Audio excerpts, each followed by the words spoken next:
آج کا سوال نمبر 2، نماز کے تشہد میں رفع سبابہ یعنی یہ شہادت کی انگلی کو تشہد میں بلند کرنا، اس کا سنت طریقہ کیا ہے اور کیا اسے حرکت دینا بھی سنت ہے؟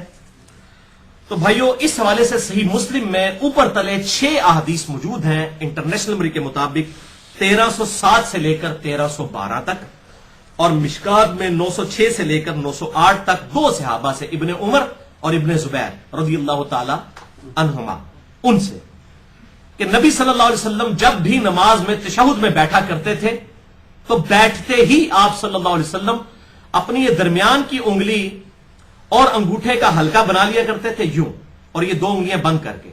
ایک یہ طریقہ ہے ان 6 حدیثوں میں، اور دوسرا یہ ہے کہ آپ صلی اللہ علیہ وسلم 53 کا عدد بناتے تھے۔ اب یہ عربی میں سمجھانا ذرا مشکل کام ہے، وہ لمبا اور ٹائم لگ جائے گا۔ 53 یہ ہے کہ آپ یہ تینوں انگلیاں بند کر کے اس شہادت کی انگلی کی جڑ کے اوپر یہ انگوٹھا رکھ لیں، اس کو کہتے ہیں 53 کا عدد، جو عرب میں شمار کیا جاتا تھا ہاتھ کے اوپر۔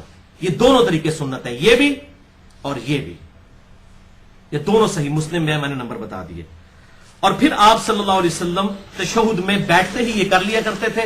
اس سے یہ بات پتہ چلی کہ یہ بالکل باطل بات ہے کہ اشہد ان لا الہ الا اللہ پہ اٹھانی ہے، اشہد ان لا پہ اٹھانی ہے اور الا اللہ پہ گرانی ہے۔ یہ کسی ضعیف حدیث میں بھی نہیں ہے، صحیح تو چھوڑ دیں۔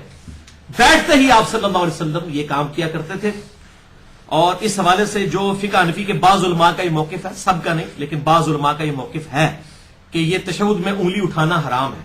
دیکھیں، اور یہ پھر اپنے بابوں کے ایسے فالوور ہیں کہ شیخ احمد سرہندی، جنہیں مجدد الافسانی لوگ کہتے ہیں، المتوفا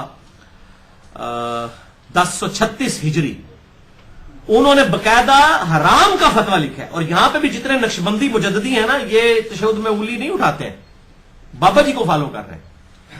اور پھر بریلوی مکتبہ فکر میں ہی غلام رسول سعیدی صاحب، اللہ تعالیٰ ان کی غلطیاں معاف فرمائے، میرے استادوں میں سے ہیں، دنیا سے جا چکے ہیں، اللہ تعالیٰ ان کو نیک کاموں کا اجر دے اور غلطیوں سے جو ہے وہ درگزر فرمائے۔ انہوں نے باقاعدہ پھر تقریباً 40 صفحوں پر مجدد الافسانی المعروف شیخ احمد سرہندی کا رد لکھا ہے شرح صحیح مسلم میں کہ ان کا عقیدہ بالکل باطل ہے۔ تو یہ بریلوی مکتبہ فکر کے سمجھ لیں اس دور کے سب سے بڑے محدث غلام رسول سعیدی صاحب، جو حال ہی میں فوت ہوئے ہیں، انہوں نے رد شرح صحیح مسلم میں شیخ احمد سرہندی کا لکھا ہے۔ تو وہ کہتے ہیں انگلی اٹھانا ہی حرام ہے۔ اب رہا مسئلہ انگلی سے، یہ تو ہو گیا انگلی کا اشارہ کرنا، یوں کرنا یا یوں کرنا، تشہد میں یہ تو اشارہ ہوا۔ اب دوسری چیز ہے انگلی کو حرکت دینا، یہ الگ سے چیز ہے۔ مسلم شریف میں حرکت کا ذکر نہیں، صرف اشارے کا ذکر ہے۔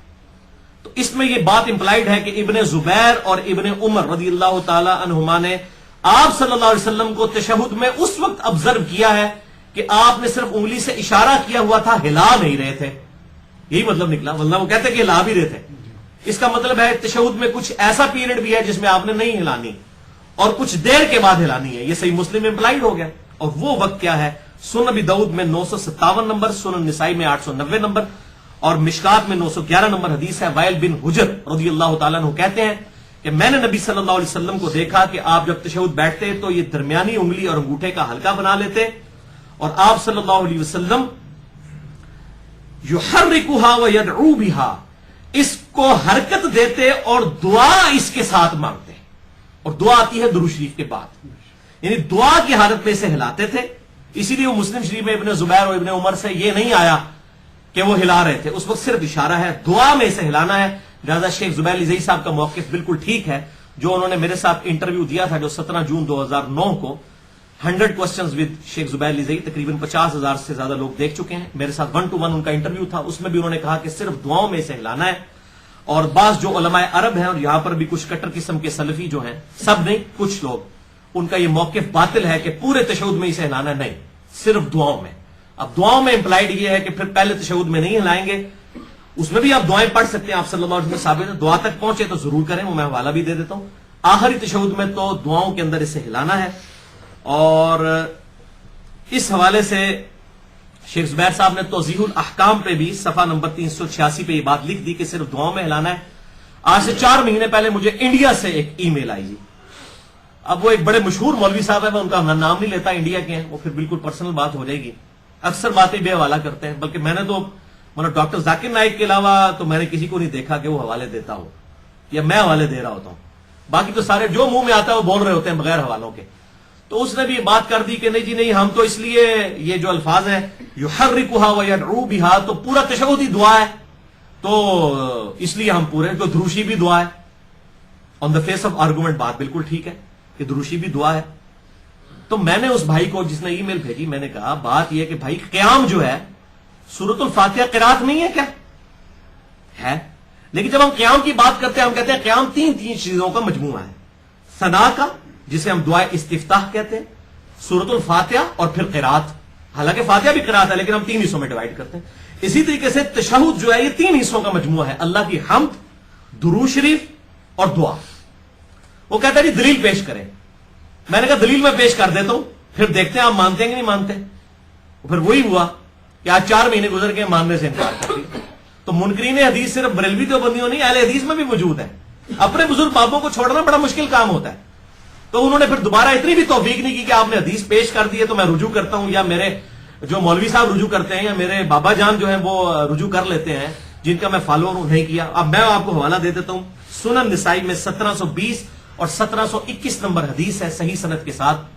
شیخ البانی، شیخ زبیل زئی رحمہ اللہ دونوں اسے صحیح کہتے ہیں. 9 وطر پڑھنے کا طریقہ 2 سلام، 1 سلام اور 2 تشہد کے ساتھ اما عائشہ نے روایت کیا رضی اللہ تعالیٰ عنہ. اس حدیث میں آتا ہے کہ نبی صلی اللہ علیہ وسلم جب 9 رکعت وطر 1 سلام کے ساتھ، مراد 1 دفعہ سلام، اگلے دن ایک ای میل آ گئی آپ 1 سلام کہہ رہے تو اسے مراد صرف دائیں طرف پھیرنا ہے. اس حالت تک بھی لوگوں کی ہونا حالت ہوتی ہے. تو میں تاں پہ کہنا ہے ایک سلام سے مراد یہ ہے کہ 2 دفعہ سلام نہیں پھیرنا، 1 دفعہ دونوں طرف سلام پھیرنا ہے. ہر طرح کی مخلوق ہے اللہ کی، مطلب ہم کریٹیسائز نہیں کر رہے، لیکن لوگوں کو سوچنے کا وہ چشمہ ڈفرنٹ ہوتے ہیں، ہر بندے کا انٹلیکچوئل لیول ایک نہیں ہوتا. تو 1 سلام اور 2 تشہد کے ساتھ 9 وطر، سنن نسائی 1720 اور 1721. اس میں الفاظ ہے کہ آپ صلی اللہ علیہ وسلم 8ویں رکعت میں تشہد میں بیٹھتے، پہلی 7 رکعتوں میں نہ بیٹھتے،